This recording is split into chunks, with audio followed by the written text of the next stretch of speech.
cœur de la vie locale, à Aix-les-Bains, Chambéry et autour du lac du Bourget. Radio Grand Lac. Cette émission vous est présentée par l'agence Gann Assurance, avenue Jean Jaurès à Chambéry. Vos assurances au quotidien. Arnaud vous donne les meilleurs conseils sur Radio Grand Lac. Bonjour à toutes et à tous, ravi de vous retrouver pour une nouvelle émission Vos assurances au quotidien. C'est toujours un plaisir d'être dans ce studio, de retrouver cette magnifique équipe de Radio Grand Lac et nos fidèles auditeurs et auditrices. Vous savez, ça fait maintenant 1 an que j'ai le plaisir de vous donner tous les 15 jours les meilleurs conseils sur vos assurances. Au niveau de vos assurances auto, habitation, la protection de vous-même, de vos proches, avec la prévoyance, la complémentaire santé. On va aussi sur certains sujets comme la retraite également. Sujet d'actualité. On parle également des assurances pour nos auditeurs professionnels, la protection de votre local, de vos salariés, de votre responsabilité civile pro. Et aujourd'hui, j'ai décidé de rebaptiser mon émission Vos assureurs au quotidien parce que j'aimerais vous parler de mon métier d'agent général. C'est vrai que depuis que je fais cette émission, j'ai beaucoup parlé de solutions d'assurance, de produits d'assurance, de problématiques d'assurance, mais par contre, j'ai pas vraiment parlé de qui j'étais, ce que je faisais au quotidien. Comme on peut pas être jugé parti, j'ai décidé aujourd'hui d'appeler mon ami et confrère Christophe Ginès, qui est agent Gann Assurance sur Albertville et Moutier, qui est avec moi dans le studio et qui est également représentant d'un syndicat d'agents d'assurance, l'AGA. Bonjour Christophe et bienvenue. Bonjour Arnaud et bonjour à tous les auditeurs de Radio Grand Lac. C'est un grand plaisir d'être là aujourd'hui. Merci Christophe. Avant qu'on rentre dans le vif du sujet, est-ce que tu peux te présenter, nous parler de ton expérience, de ton parcours et de ce que tu vas pouvoir nous apporter aujourd'hui en termes d'éclairage sur le métier d'agent. Voilà, parce que le métier d'agent général, c'est un métier à part entière qui est plutôt méconnu et c'est pour ça que je suis là aujourd'hui pour le présenter et le défendre par rapport à d'autres réseaux de distribution d'assurance.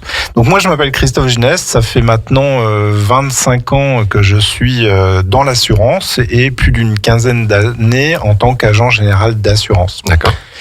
Voilà, donc c'est un métier que je commence un petit peu à connaître et puis donc j'ai été 6 ans président de la Chambre des agents généraux d'assurance qui est, on va dire, comme la Chambre des notaires, la Chambre des experts comptables. C'est en quelque sorte un syndicat professionnel de chefs d'entreprise. Parce qu'il ne faut pas oublier, et c'est ça qui est extrêmement important dans notre profession, c'est que nous sommes bien une profession d'indépendants. Alors, on a effectivement une enseigne au-dessus de notre tête, Gann ou d'autres compagnies d'assurance, mais il ne faut pas oublier que notre raison d'être et notre ADN, c'est que nous sommes des professions libérales indépendantes, chefs d'entreprise.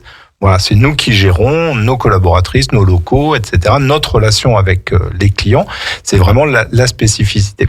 Et donc la Chambre des agents généraux d'assurance, moi par exemple, j'étais donc président de la Savoie, et puis après il y a une représentation régionale et nationale, et le but aujourd'hui, c'est regrouper les différents agents généraux pour défendre leurs intérêts, être représenté au niveau national et être représenté aussi au niveau européen. C'est-à-dire qu'aujourd'hui, on sait qu'il y a des décisions qui se prennent régulièrement en France, mais l'Europe impose aussi, après on est pour ou on est contre, ça chacun y verra midi à sa porte, mais pour autant, il faut qu'on soit présent. Et donc ce qui est important aujourd'hui, c'est que on est vraiment des structures départementales, c'est-à-dire que moi je représente la Savoie et quelque part toutes ces voix de la France et du plus profond de la France, parce que le métier d'agent, justement, les agents, c'est pas comme certaines compagnies qu'on retrouve que dans des grandes villes. On en trouve vraiment, il y en a un maillage territorial qui est extrêmement important. Et quand vous allez dans le fin fond de la Savoie, mais ça peut être aussi en Corrèze ou dans des endroits qui sont extrêmement peu habités, eh bien, vous retrouvez des agents généraux. Là où, malheureusement, heureusement peut-être. Il y a peut-être pas les grandes enseignes. Les grandes enseignes, ça les intéresse pas, voilà, parce qu'être proche de leurs clients dans des petits endroits, c'est pas forcément ce qui les intéresse. Alors que l'agent général, c'est vraiment son ADN, c'est d'être au cœur et de vivre dans son territoire et de représenter sa compagnie dans le territoire et d'être vraiment proche de ses clients. Voilà, un agent, ça vit avec ses clients. J'en profite juste pour ouvrir une parenthèse sur ce que tu disais, Christophe. C'était intéressant au niveau notamment des normes européennes. C'est vrai qu'aujourd'hui, quand vous souscrivez un contrat d'assurance ou un contrat de services financiers, on va dire, je pense que tout à chacun a remarqué la complexité, le nombre de pages à signer, etc. C'est vrai que la réglementation européenne impose de plus en plus, et c'est normal, de la transparence, mais ça entraîne aussi parfois, ça a l'effet inverse, ça entraîne des incompréhensions. On veut bien faire, mais en fait, on veut que ce soit transparent pour les clients, mais au final, quand il y a beaucoup de papiers à signer, ça les embrouille plus qu'autre chose. Je te rejoins. Moi, quand j'ai commencé dans l'assurance, donc tu vois, ça fait très très très longtemps maintenant. Quand on avait un contrat avec un client, on n'avait pas d'informatique. Hein. C'était des carbones. Et donc, en fait, un contrat, ça faisait une page que tu faisais signer à ton client, et c'était terminé. Les conditions générales faisaient 15-20 pages. Aujourd'hui, effectivement, le moindre contrat d'auto ou d'habitation, on est sur 8 pages, plus les 60 pages de conditions générales, plus les tableaux de montant des garanties. On arrive quasiment à 80 pages. Et voilà, c'est-à-dire, est-ce que trop d'informations? Donc là, effectivement, les législateurs ont encadré en disant, faut mettre ci, faut mettre en gros les exclusions, faut faire ci, faut faire ça. Sauf qu'au final, on se retrouve avec des annuaires téléphoniques d'assurance, et que personne ne lit. Et ça me désole, parce qu'effectivement, aujourd'hui, à part les agents généraux qui sont vraiment, eux, sur une qualité de la relation client, qui vont peut-être éclairer les clients et décrire les conditions avec eux. Voilà, qui ont une autre façon de fonctionner. On parlera tout à l'heure des autres réseaux de distribution, mais qui sont plutôt dans la banalisation. C'est-à-dire qu'on vous explique que vous allez sur Internet, vous faites 3 clics, vous trouvez moins cher, c'est génial, c'est super, etc. Et de toute manière, tous les contrats sont les mêmes. Non, justement, et c'est ça qui me dérange beaucoup aujourd'hui, c'est qu'on veut banaliser quelque chose qui est extrêmement compliqué. L'assurance, c'est compliqué, d'accord? On ne devient pas assureur comme ça du jour au lendemain parce qu'on te file un ordinateur et que tu es capable de sortir un tarif en auto ou en habitation. Moi, effectivement, n'importe qui, je le mets 2 heures devant un ordinateur, et quand il maîtrise l'ordinateur, il est capable de sortir un devis auto, habitation, santé, etc. Est-ce que pour autant, ça en fait quelqu'un qui sait faire de l'assurance? Non, loin de là. C'est pour ça que, on a le statut de profession libérale, mais on a un statut de profession libérale réglementé. Dès lors qu'il y a le mot réglementé, ça veut bien dire que n'importe qui ne peut pas devenir assureur. Exactement. Alors, n'importe qui peut devenir assureur, n'importe qui ne peut pas devenir agent général d'assurance. Ouais, tout à fait. Merci pour la nuance. La différence est importante, parce que des assureurs, vous secouez un arbre, vous en avez 50 qui tombent. Des professionnels, il y en a quand même nettement moins. Donc effectivement, quand on est agent général, on est profession réglementée. Un notaire, par exemple, un expert comptable, ils ont des obligations. On a exactement les mêmes. C'est-à-dire que nous, en tant qu'agent général, par exemple, on a, avant de rentrer dans la profession, un minimum d'heures de formation. Pour vous donner un ordre d'idée, c'est 650 c'est beaucoup. Voilà, c'est pas une formation de 2 jours sur un coin de table. C'est effectivement, voilà. Donc, quand vous vous adressez aujourd'hui à un agent général, vous avez déjà la certitude d'avoir en face de vous quelqu'un qui a un minimum de formation et de compétences. Voilà. Qui sont reconnus, c'est pas des formations dites maison, c'est des agréments nationaux. Ouais, tout à fait, c'est des formations spécifiques sur la base de techniques d'assurance. Voilà, c'est des choses qui sont assez complexes, qui sont pointues. Ça n'empêche pas que ça ne suffit pas. C'est-à-dire que moi, aujourd'hui, quand un jeune agent sort de, entre guillemets, l'école d'assurance, il a une connaissance théorique, mais ce qui va faire après aussi toute la qualité et toute la richesse d'un agent général, c'est son expérience. C'est-à-dire qu'il a des connaissances de base, et après, c'est l'expérience qu'il va acquérir au fil des dossiers qui va vous permettre d'avoir en face de vous quelqu'un qui a une réelle compétence. Voilà. L'agent général, c'est aussi quelqu'un qui est à la fois souscripteur du contrat, mais qui va aussi vous accompagner sur les sinistres, sur votre comptabilité. C'est-à-dire que le métier, il s'arrête pas une fois que on vous a fourgué un contrat. Hein. Et moi, aujourd'hui, j'ai rien qui m'exaspère de plus. On va parler peut-être tout à l'heure de nos confrères, j'ai prévu un match. Concurrents, banquiers, etc., assureurs directs. La plupart des réseaux aujourd'hui ont segmenté. C'est-à-dire, vous avez quelqu'un qui vous fourgue un contrat, puis une fois qu'il a fourgué son contrat, il touche sa commission. Ça y est, c'est fini, il a fait son job. Et puis, le jour où vous avez un problème, vous avez une plateforme téléphonique qui, au mieux, est au fin fond de la France, au pire, dans un pays exotique lointain. J'aime beaucoup les pays exotiques lointains pour mes vacances, Pour l'assurance, j'aime un petit peu moins. Bon, voilà. Et du coup, aujourd'hui, un agent général, vous, non. Comme moi, je dis la plupart de mes clients, c'est que je te vends un contrat, et ok, bien sûr, comme les autres, mais le jour où tu as un problème, tu sauras où et sur qui venir taper. Quoi. Ouais, je serai toujours ce sera toi. Voilà. Le principe aussi d'un agent général, c'est ça, c'est qu'on rentre pas dans cette profession pour 6 mois ou pour 1 an, et puis après, on devient, je sais pas quoi, directeur d'agence. Et on est engagé financièrement aussi, puisque on va peut-être acheter les droits d'un portefeuille, etc. Tu parlais d'un maillage, Christophe. Aujourd'hui, on a combien d'agents généraux en France ? Alors aujourd'hui, il y a à peu près 12 000 agents généraux en France. Les compagnies, c'est GAN, MMA, AXA, Generali, Mutuelle de Poitiers, Areas. Il y en a beaucoup. Il y a une douzaine de compagnies d'assurance qui distribuent avec un réseau d'agents généraux. Et ça représente à peu près 30 000 collaborateurs, grosso modo. Donc voilà. Et c'est un maillage, qu'est-ce qui est important, qui est vraiment sur toute la France, dans n'importe quel. J'étais dernièrement en Ardèche, au fin fond de l'Ardèche verte. Il y avait un agent GAN Assurance. Il y avait un agent GAN Assurance. Il y avait une autre compagnie aussi. Mais voilà, ça c'est extrêmement important. Et l'agent général, on vit sur notre territoire, c'est-à-dire que l'agent du fin fond de l'Ardèche ou du fin fond de la Savoie, on habite sur place. Nos collaborateurs habitent sur place. C'est pas des mutations tous les 6 mois. Non, on a vraiment des gens qui connaissent, qui vivent avec vous. Et c'est ce qui fait la différence. C'est qu'on a à la fois une connaissance théorique de notre métier de l'assurance qui est importante, mais on a aussi une connaissance du secteur. Voilà. Ouais. Toi comme moi, on travaille beaucoup, par exemple, moi beaucoup sur la Tarentaise et la Haute-Tarentaise. C'est très particulier. On est sur des entreprises qui travaillent en station, en montagne, donc il y a des règles de souscription qui sont différentes quand on travaille en plaine, dans la Corrèze ou dans les plaines du Nord. C'est pas les mêmes types de contrats et c'est même pas les mêmes types de garanties dont les clients ont besoin.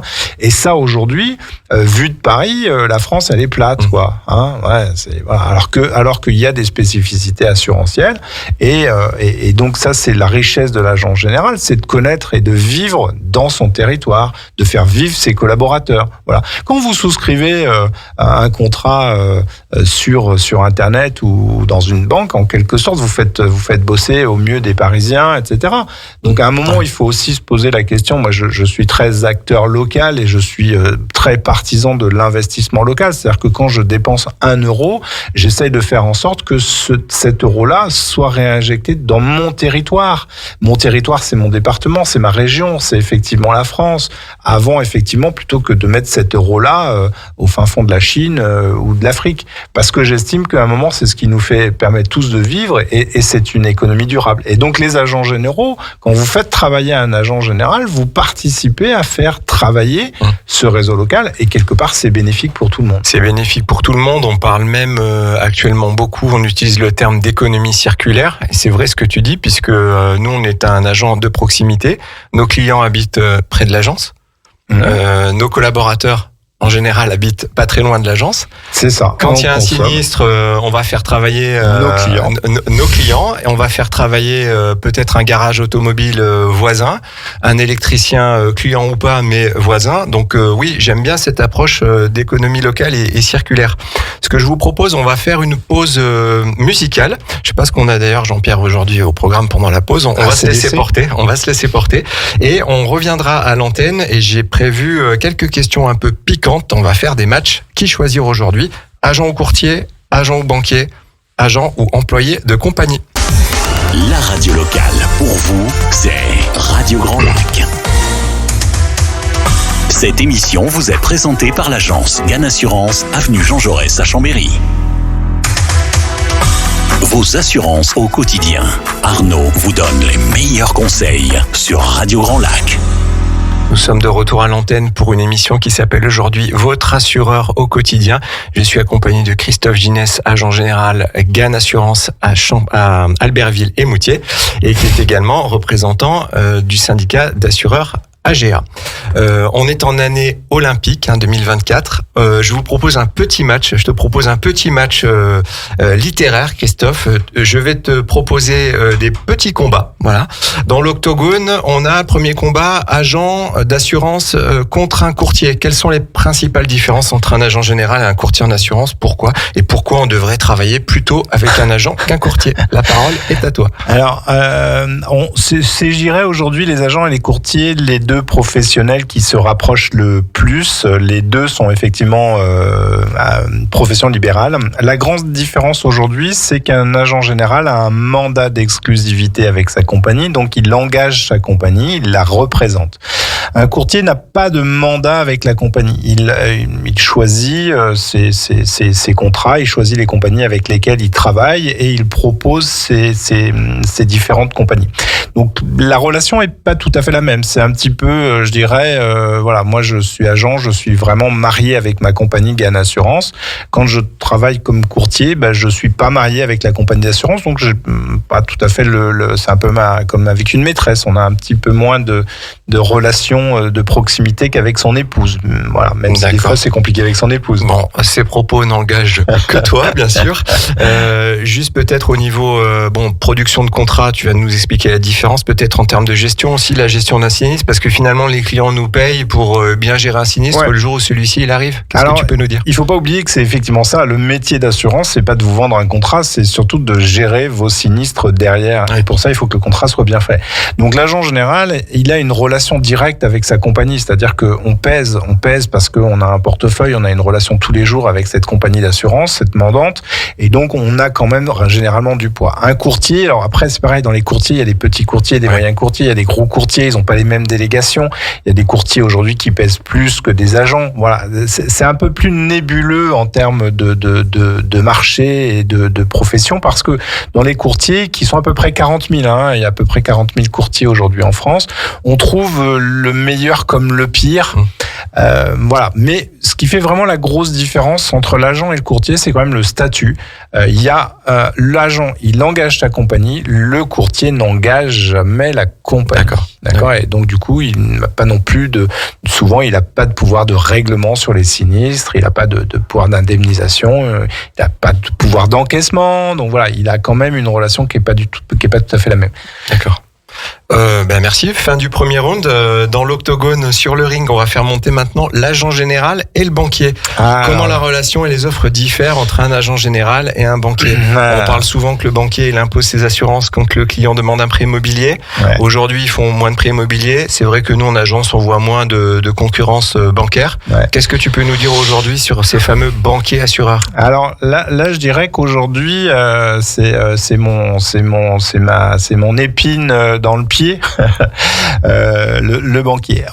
Là, effectivement, aujourd'hui, pour moi, on fait des métiers qui sont totalement différents. Vous avez bien compris, l'agent, il est là pour vous accompagner, pour vous conseiller, il est là vraiment pour vous mettre à votre disposition son expertise et ses compétences. Aujourd'hui, là, pour moi, les banquiers, ils veulent faire de l'assurance comme ils veulent faire de la vente d'alarmes, de téléphones, et peut-être bientôt qui nous vendront des chaussures ou peut-être des habits ou je sais pas quoi, en expliquant à tout le monde que l'assurance c'est facile, c'est simple, qu'il n'y a pas de problème et qu'ils sont tout à fait capables de le faire.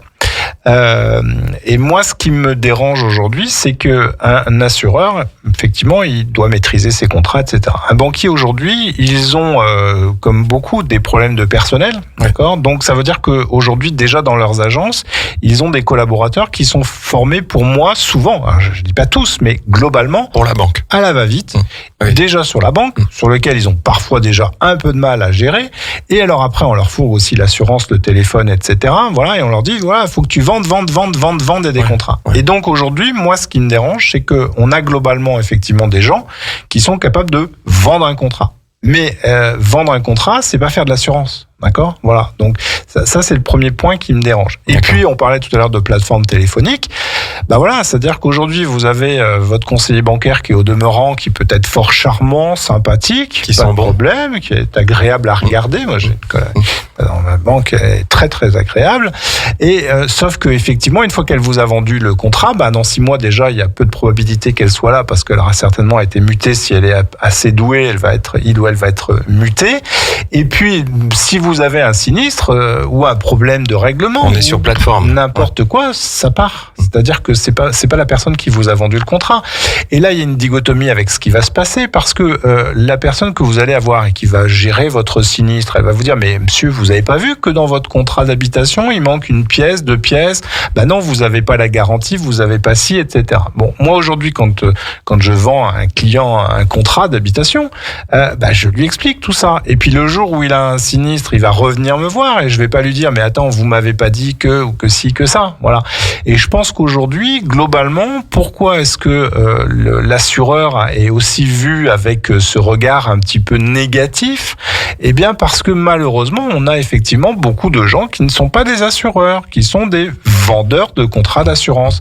Et les banquiers aujourd'hui participent de manière très importante à cet amalgame et à cette banalisation de l'assurance en disant nous on fait de la banque mais on fait aussi de l'assurance. De la bâtonnite, comme on dit. Voilà. On fait des contrats les uns après les autres. On a des objectifs. On est des banques assureurs. On est des banques assureurs, donc on est capable de vous fourguer à peu près tout et n'importe quoi. Voilà.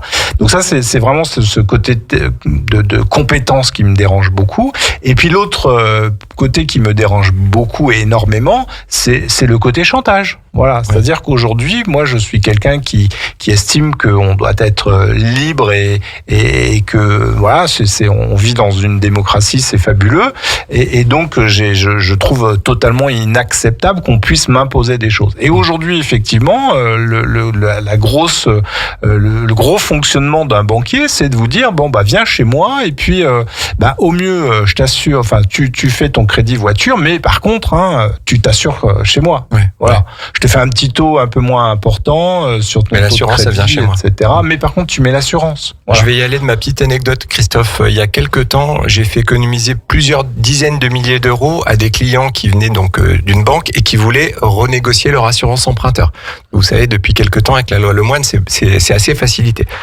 Donc, je fais l'étude, on met en place le contrat emprunteur et je leur pose la question pour l'habitation, vous êtes où ? Et ils me disent, on a pris l'assurance, effectivement, on nous a imposé l'assurance de la banque, et si on la prenait pas, on avait un taux plus élevé, donc ça nous coûtait plus cher, etc.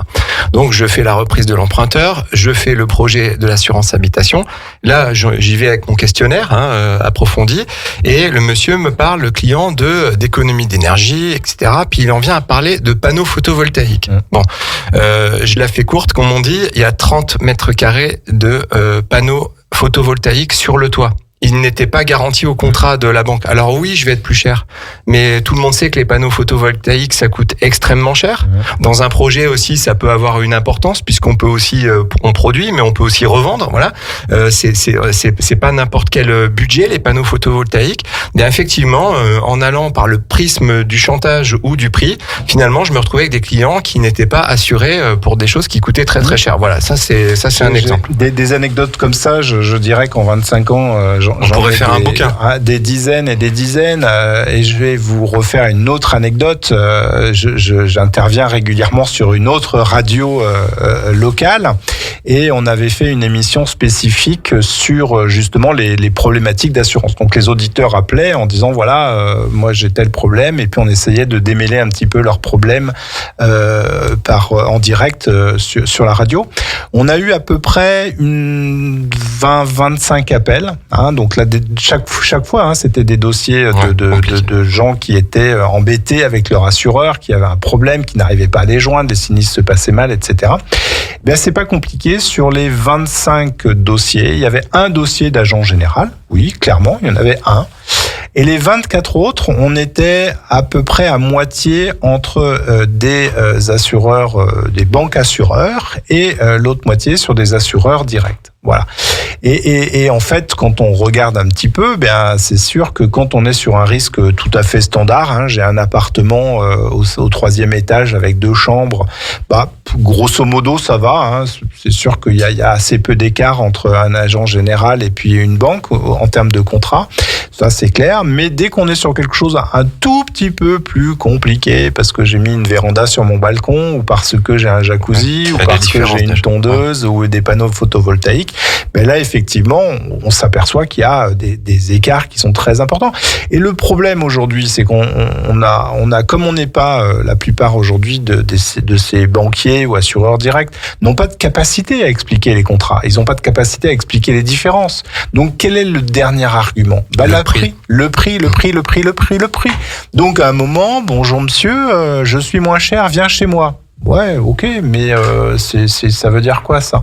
Si tu achètes une Ferrari, c'est pas le prix d'une Twingo. Alors, une Twingo peut très très bien faire l'affaire. J'ai rien contre la Twingo, c'est une excellente voiture, mais ça ne vaut pas le même prix qu'une Ferrari. Et le problème aujourd'hui des banquiers, c'est ou d'un autre assureur direct qui vous explique que vous allez gagner 380 € sur un contrat en venant chez lui, c'est que le seul argument qu'ils ont, c'est de vous expliquer que c'est moins cher. Voilà. Moi aujourd'hui, quand je vais chez Ferrari, il n'a pas besoin de m'expliquer que c'est plus cher qu'une Twingo. Tout simplement pourquoi? Parce que ça se voit. Le problème aujourd'hui dans notre profession, c'est que c'est plus compliqué de voir. C'est le matériel. Il faut mettre des lunettes et puis étudier les petites lignes et que c'est compliqué. Voilà. Et donc le seul argument aujourd'hui, un des seuls arguments de ces gens-là, c'est effectivement soit le chantage, soit le prix. Et ça m'embête parce qu'aujourd'hui, ça dévalorise notre profession, ça dévalorise notre métier.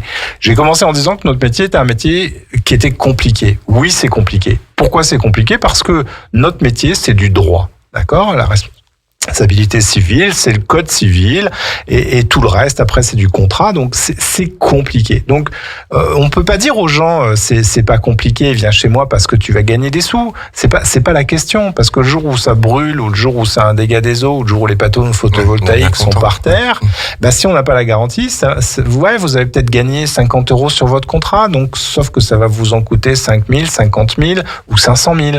Voilà. Et c'est vrai que depuis le début de l'année, déjà l'année dernière, mais surtout depuis le début de l'année, les gens ont reçu leurs avis d'échéance, ce qu'ils vont payer pour l'année, et on a beaucoup de personnes qui font le tour, comme on dit. Alors faire le tour, c'est légitime. Mais à un moment donné, il n'y a pas de formule magique. Si on veut payer moins cher, on va déshabiller, comme on dit, le contrat en termes de garantie. Vaut mieux pas que le sinistre il soit ouvert après chez toi, parce que si les gens cherchent un prix, après s'ils cherchent un prix, ils vont avoir les garanties qui correspondent. Et j'attire vraiment l'attention de nos auditeurs et auditrices sur le prix, c'est une chose, mais c'est pas tout. Le prix s'oublie, les garanties restent. Exactement, c'est beau. Juste avant qu'on passe sur quelques questions types que j'avais à te poser sur la plupart, j'ai sélectionné une dizaine de questions que nous posent les clients régulièrement et tu vas y répondre. Sur le ring, on avait le 3e round agent général versus employé de compagnie, c'est-à-dire les réseaux de salariés. Ouais. Qu'est-ce que tu en penses? Quand j'ai commencé dans l'assurance, j'étais dans un réseau salarié, donc je peux pas dire qu'ils sont mauvais. Je dirais qu'aujourd'hui, effectivement, si je devais faire une classification, clairement, les agents généraux seraient tout en haut du podium, les courtiers en dessous. Je vois pas pourquoi, vraiment. Voilà, mais voilà. Et factuellement, ensuite, ces réseaux de salariés-là arriveraient en 3e parce que ça reste encore, je dirais, des gens qui font de l'assurance, qui sont quand même plutôt formés à l'assurance et qui ont quand même quelques bonnes notions d'assurance. Et effectivement, en dernier, je mets tout en bas effectivement les banquiers et les assureurs directs qui, pour moi, effectivement, ne sont pas des assureurs, sont des commerciaux. Voilà. Après, effectivement, c'est un petit peu le problème des réseaux de salariés, c'est-à-dire que des fois vous avez des gens avec qui vous avez des affinités ou pas, qui sont bons ou pas. Bon, voilà. Un agent général, c'est vraiment quelqu'un qui va donner de sa personne et qui va durer longtemps. Donc, si vous vous entendez, ça permet de rester. Un salarié, le risque, c'est qu'effectivement vous ayez quelqu'un de très bien et qui devient après, et qui change de profession et voilà. C'est vrai qu'un agent d'assurance qui est donc profession libérale a tout intérêt à certes à produire des contrats, mais à bien les gérer, puisque c'est ce qui va faire finalement la rentabilité de son entreprise, c'est que le client reste plusieurs années chez lui. Ouais. Moi, comme j'ai toujours, quand on est agent, acquérir un client, c'est ce qui nous coûte cher, parce que dans notre façon de travailler, on doit passer du temps avec notre client pour bien découvrir ce qu'il a besoin, passer du temps pour mettre en place un contrat qui lui correspond, et ça prend du temps. Donc si vous, client, vous venez chez moi, que vous passez 2 heures pour qu'on fasse vos contrats et qu'au bout d'un an vous partez, j'ai pas gagné d'argent. Nous, on a des statistiques au niveau de la chambre professionnelle. Un client devient rentable pour un agent général au bout de 7 ans. 7 ans, d'accord. Donc ça veut dire que pour qu'on garde cette relation dans la durée, il faut qu'on soit bon, parce que si vous êtes pas bon et que vous partez au bout d'un an, 2 ans, vous n'avez pas gagné d'argent. D'accord. Et donc quelque part aussi, c'est un modèle qui est sain, parce que pour qu'on vous garde longtemps, il faut qu'on vous satisfasse longtemps. Donc il faut qu'on gère correctement vos sinistres et qu'on change et qu'on évolue avec vos garanties. Ça va pas épuiser après ces 3 rounds sur le match qui choisir? Je suis un marathonien de l'assurance. Bon, après, bien sûr, je laisserai nos auditeurs et auditrices se faire une idée sur le sujet. Mais voilà, n'hésitez pas à venir voir votre agent général. C'est un interlocuteur de proximité, et vous verrez la différence. Si vous n'avez pas testé, allez-y et vous verrez quels conseils judicieux on peut vous apporter au quotidien. Voilà, l'agent général, c'est marqué sur sa devanture. Si vous savez pas comment le reconnaître, c'est pas compliqué. Vous avez marqué agent général et vous avez un nom et un prénom en règle générale. Donc là, vous pouvez vous dire, là, je suis chez un agent, je vais avoir quelqu'un en face de moi. On va terminer cette émission. J'avais dit tout à l'heure, j'avais annoncé sur la fin, j'allais te poser une dizaine de questions. Voilà, tu réponds comme tu veux. Bon, rapidement, je sais pas on est un petit peu pressé par le temps. Voilà, c'est une compilation. Alors, t'en auras peut-être d'autres aussi, puisque t'es dans l'assurance comme moi et depuis bien plus longtemps que moi. Je vais te poser des questions, les questions les plus fréquentes que nous posent nos clients, et tu vas m'y répondre, voilà, comme tu veux. Déjà, les gens nous disent pourquoi le coût de mon assurance il augmente chaque année. Et même si j'ai pas déclaré de sinistre, je vous coûte pas cher, et comment ça se fait que je me prends 5-10% par an? Pour que je puisse m'acheter une plus grosse voiture tous les ans, non? C'est pas pour ça. C'est un peu cliché ça, l'agent d'assurance avec une grosse voiture. Ouais. Non, tout simplement parce que aujourd'hui, si vous connaissez un minimum, même sans connaître, vous suivez un peu l'actualité, vous savez qu'aujourd'hui le coût des matériaux de construction a explosé, le coût de réparation des pièces automobiles a explosé. Voilà, donc tout augmente, et on a une dernière catégorie qui est les taxes. C'est-à-dire que votre contrat d'assurance, il y a des taxes qui sont destinées à l'État, taxes attentats, etc. Et puis d'autres taxes, puisque nous, les contrats d'assurance ne sont pas soumis à TVA, mais ils sont soumis à des taxes. Et ça, aujourd'hui, on ne maîtrise pas, et c'est des choses qui augmentent. Donc, vous multipliez les taxes, vous additionnez le coût de reconstruction et donc des coûts de sinistre qui sont de plus en plus importants, et bien mathématiquement vos contrats effectivement augmentent et sur ces dernières années de manière extrêmement importante. Mais un incendie aujourd'hui entre 2019, une reconstruction entre 2019 et 2024, c'est quasiment le double du prix d'un bâtiment. Et votre cotisation en 4 ans, elle a fortement augmenté, certes, mais elle n'a pas doublé. Et c'est vrai qu'on voit sur les contrats une distinction entre une prime hors taxe et toute taxe comprise. Oui. On parle pas de TVA, on parle bien des taxes dont tu parlais. Autre question, pourquoi le prix de ma complémentaire santé a encore fortement augmenté cette année? Il y a plein de sujets sur la complémentaire santé. Il y a effectivement des grosses augmentations sur les taxes. Il y a l'ANI, c'est-à-dire que c'est une loi qui a dit que tous les salariés devaient avoir une complémentaire obligatoire, exact. Sauf que du coup, il y a des compagnies qui sont spécialisées dans les assurances santé collectives. Donc vous assurez des gens qui ont entre 0 et 60 ans. Donc plutôt des gens qui sont actifs et qui ne cotisent pas trop de masse, qui n'ont pas trop de soucis. Quand vous êtes un assureur individuel, vous aviez cette population-là de travailleurs que vous n'avez plus, et donc vous vous retrouvez avec effectivement les travailleurs non salariés, mais aussi avec des grosses populations de retraités qui sont plutôt consommateurs. Donc on a des coûts qui forcément augmentent de manière assez importante sur les complémentaires santé. Et je vais pas vous faire la leçon, mais ça va pas aller en s'améliorant.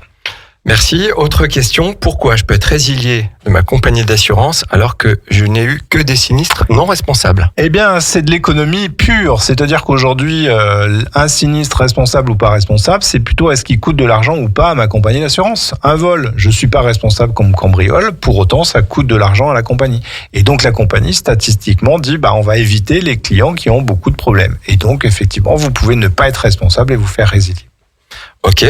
Comment marche le calcul du bonus-malus sur mon contrat auto? C'est super simple.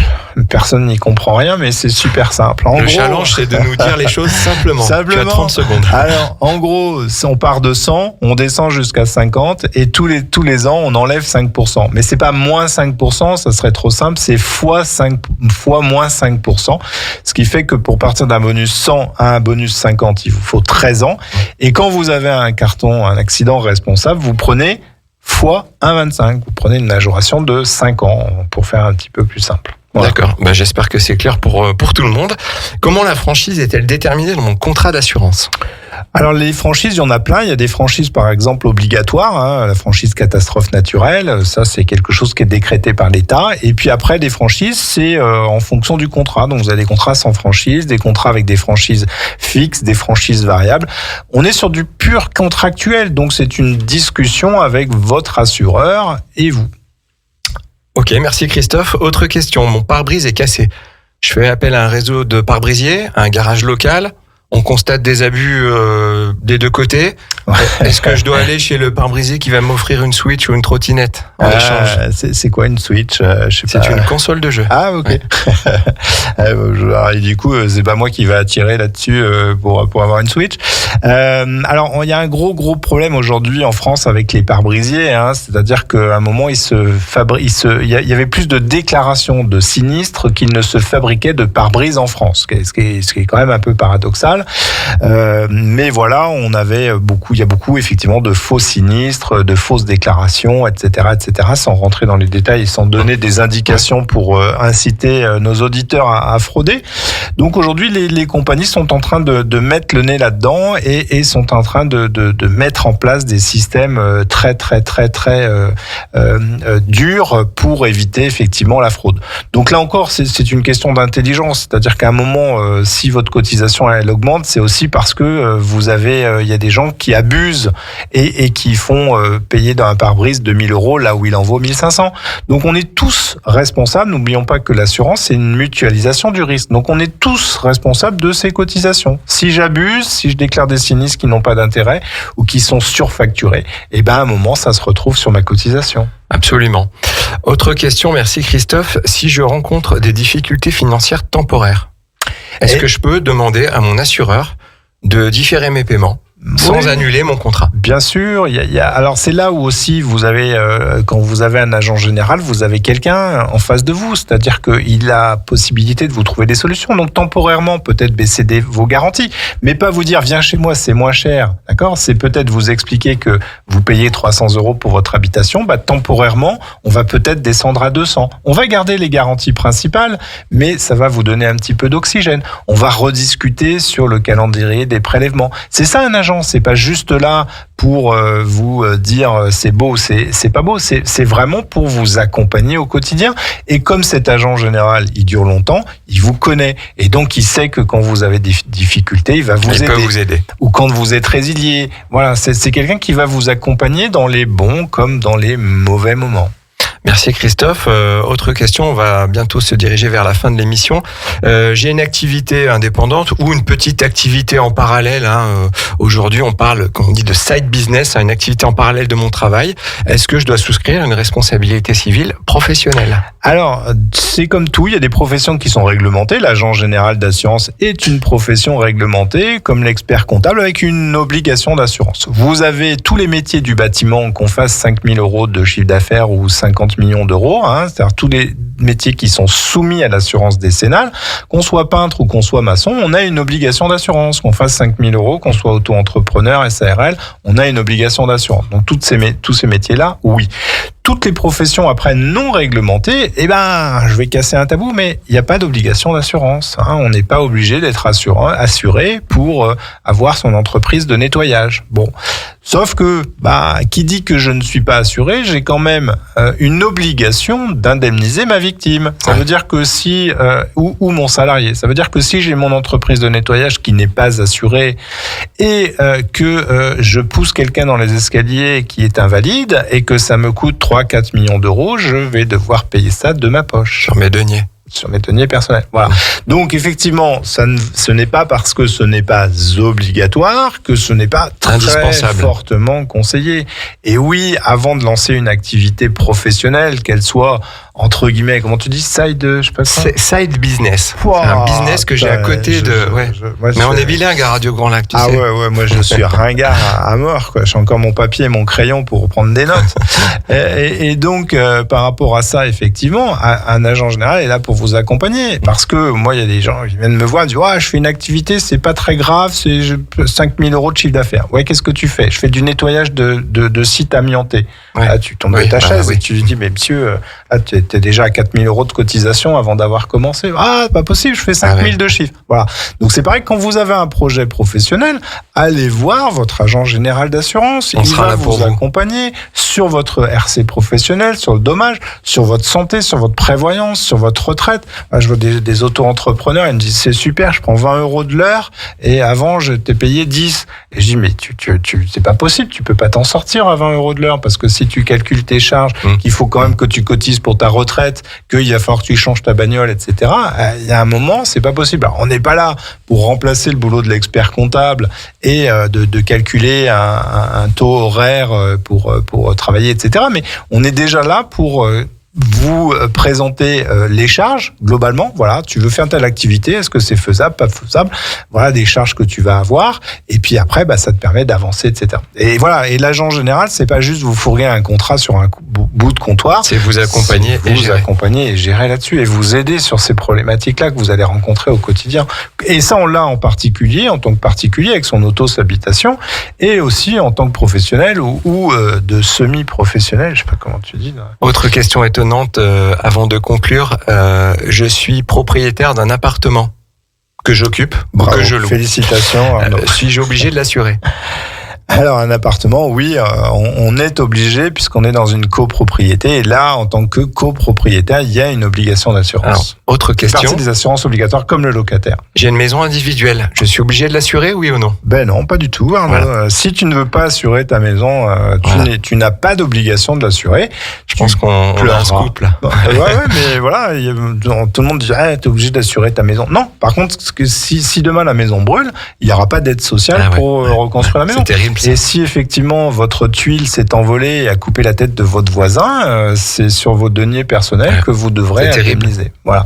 Donc ça c'est pareil. Aujourd'hui, on peut être en difficulté financière propriétaire. C'est pas parce qu'on est propriétaire qu'on est forcément riche, mais voilà, il y a des risques minimums qu'il faut assurer. Donc, avant que votre banquier vous parle du rééquipement à neuf ou de je sais pas quoi, parce que tu parlais d'anecdotes, mais moi j'en ai une, où effectivement j'ai vu dernièrement un client qui m'expliquait que son contrat était beaucoup moins cher que le mien, et il avait une magnifique garantie rééquipement à neuf, alors que la personne est plutôt d'un certain âge et n'a pas de mobilier ou que du vieux mobilier, pas d'électronique, etc. Donc garantie qui ne sert strictement à rien. Par contre, sur sa maison, il n'avait pas de garantie valeur à neuf. Donc en cas de sinistre incendie, la compagnie rembourse vétusté déduite sur l'immobilier. Voilà. Ouais. Donc là, on parlait. Ça fait une différence. Une garantie énormissime parce qu'on est très rapidement sur 10, 15, 20%. Il y a un coût moyen de reconstruction aujourd'hui d'une maison. On est à 250, 300 000 euros. 300 000 euros moins 20%. Je te laisse calculer, Arnaud. Ouais. La perte, elle est juste gigantesque. Juste énorme. Voilà. Alors que le rééquipement à neuf, où le gars, le truc le plus récent, c'était une télé de 10 ans. Quand sa télé, elle va péter, son assureur, rééquipement à neuf, il va pas lui donner grand chose. Il va pas lui donner grand chose. Hein. Donc ça, effectivement, ça fait partie des choses qui aujourd'hui, il faut faire extrêmement attention. D'abord, garantir le risque lourd. Aller poser des questions sur l'incendie, sur le dégât des eaux. Ça, c'est des choses qui ont vraiment... Les canalisations. Les canalisations. Si mon arbre dans mon jardin, il tombe sur mon voisin. Voilà, ça, c'est des garanties qui sont extrêmement importantes. Et puis, effectivement, quand vous avez encore du budget, on peut parler de votre mobilier, on peut parler, etc., etc. Mais commençons par parler du risque lourd. Revenons aux fondamentaux de l'assurance. Alors nous, finalement, face à la baisse du pouvoir d'achat qu'on constate aujourd'hui, nous, au GAN, qu'est-ce qu'on peut proposer à nos clients ? Alors, moi, quand je suis rentré au GAN, il y avait, en habitation, par exemple, et en voiture, il y avait 1 ou 2 formules de garantie. On a toujours été positionné plutôt haut de gamme sur nos contrats, donc on avait des formules de garantie qui étaient vraiment des gros packages. Boum, vous aviez toutes les garanties, et puis voilà. Aujourd'hui, les besoins de nos auditeurs, de nos clients ont évolué. Ce qui fait qu'aujourd'hui, par exemple, sur notre contrat habitation, on a quasiment 6 gammes de contrats, et avec chaque gamme de contrats, une vingtaine d'options. Donc, ce qui est génial, parce que du coup, on peut vraiment faire du sur-mesure.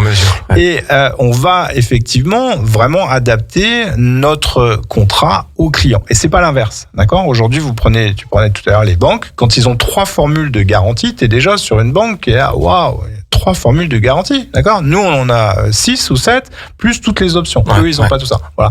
Et ce qui permet aussi de dire, à un moment, j'ai pas beaucoup d'argent, ok, mais c'est pas parce que t'as pas beaucoup d'argent que tu ne peux pas aller chez un agent général, d'accord ? Tu auras le même conseil. La différence, c'est que quand tu vas ressortir, il t'aura pas expliqué que pour 150 balles, pour ta maison de 6 pièces, t'es super bien assuré. Il t'aura dit, pour 150 balles, ouais, bah, t'es assuré pour le minimum, pour le risque lourd, pour le risque majeur. Voilà. OK? Mais c'est ça la différence. C'est-à-dire qu'à un moment, moi, mon but, c'est pas de dire à un client, ouais, t'as pas les moyens de t'acheter un gros contrat d'assurance. Non, c'est de lui dire, aujourd'hui, bah, t'as des petits moyens. Bah, OK, je vais faire un contrat où tu auras au moins la certitude d'avoir tes garanties de base. Ouais. OK. Si t'as un peu plus de moyens, bah, on va aller un peu plus haut et puis on va te trouver des garanties et des contrats qui sont effectivement plus haut de gamme. Mais voilà, on s'adapte vraiment aux clients. Et je te fourguerai pas le package que t'as pas besoin avec ton rééquipement à neuf qui est sur ta Switch que personne ne remboursera jamais. Voilà, ça c'est important. C'est important. Voilà. Merci Christophe pour tous tes conseils. C'est vrai que l'émission touche à sa fin. Ça aurait pu durer, Jean-Pierre, toute l'après-midi peut-être. On revient cet après-midi. On revient cet après-midi. Bon, en attendant, on va vous laisser. Il y a une émission aujourd'hui qui sera animée par Sandra et Christine, qui est Demandez le programme, qui prendra départ à 13h et qui se terminera à 14h. En attendant, on était super contents de faire cette émission aujourd'hui. J'étais accompagné de Christophe Ginès, agent général GAN Assurance à Albertville et Moutier. Je vous souhaite une bonne journée. Merci Christophe d'être venu à mes côtés. Merci de ton invitation, Arnaud. Je rends l'antenne et c'est l'heure du Flash Info. À dans 15 jours. À bientôt. Retrouvez également votre radio préférée, Radio Grand Lac, sur radiograndlac.com et sur les réseaux sociaux.